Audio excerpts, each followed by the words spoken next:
What's up, you gaggle of ghouls, and welcome back to the Lucid Nightmare.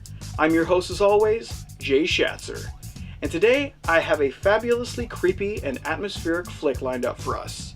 It is Daniel Haller's 1965 classic. It is Die Monster Die.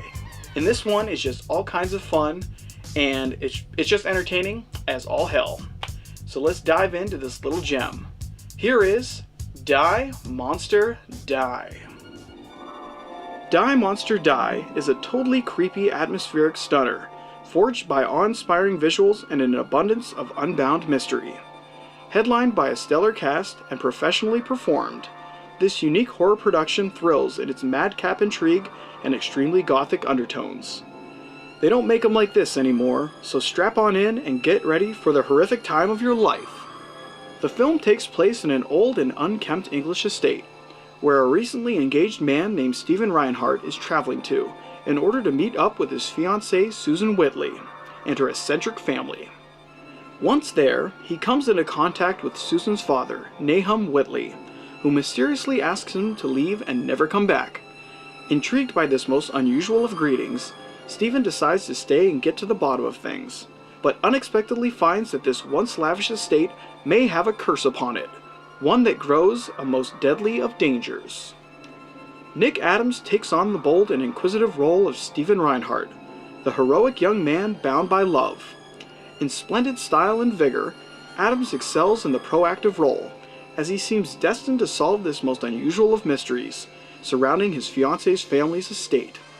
Paired up with Adams is the classically beautiful Susan Farmer as Susan Whitley, the innocent and young woman who seems to be surrounded by danger around every corner. Sincerely performed, Farmer genuinely gifts her character with a sympathetic tone that boasts a great deal of compassion within this twistedly demented flick. The combination of the two actors is a remarkable accomplishment of the film, and one that continues to benefit the production as the movie begins treading on some extremely fanciful fare. Rounding out the heavy hitters of the cast is the legendary Boris Karloff as Nahum Whitley, the completely morbid and absolutely mad owner of the estate. Karloff appears in true form as he delivers his lines with a foreboding doom that only he could perfect. With a dash of humanity and a hefty helping of dire fright, he succeeds to push the film into rather disturbing territory. Of course, this is par for the course with Boris Karloff, but his presence in the movie helps in gifting the production with an added bit of weight and a remarkable sense of danger. Another aspect of the production that truly hits the mark is the film's overpowering atmosphere and visually splendid might.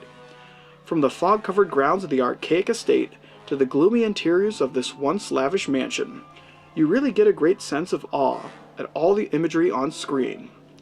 This is especially felt during the moments of the film where the filmmakers opt to use a sort of greenish glow to light certain sequences. In macabre wonder, these moments are spellbinding, and they all come to a head towards the closing moments of the film, where the special effects of the movie really kick into high gear. It goes without saying that this is one accomplished fright flick, and one you should definitely look out for. Die Monster Die is sensationally unsettling in its abundantly surreal material. Whether it's the uncanny acting of the accomplished cast, or the mesmerizingly complex visual palette of the entire production, you really can't deny the power of this particularly classic horror entry. It's mysterious, frightening, and above all entertaining, and really that's all you honestly need to know. Check this one out if you're a fan of hauntingly atmospheric horror. In the end, Die Monster Die is awesome, perfectly awesome. And ladies and gents, that's the creeptastic flick, Die Monster Die. Boris Karloff is just absolutely sensational in this flick, and the rest of the cast do an amazing job of blending in with all the stuff that's going on in the film. Really is a great one, and you should check it out if you haven't seen it already. But guys, that's it for me today. Hope you enjoyed that one, and I hope you like what I'm doing here. If you do, please like and subscribe. And if you have time, leave a comment below because I'd love to hear from you. But until then, I will see you at the next movie review. Take care.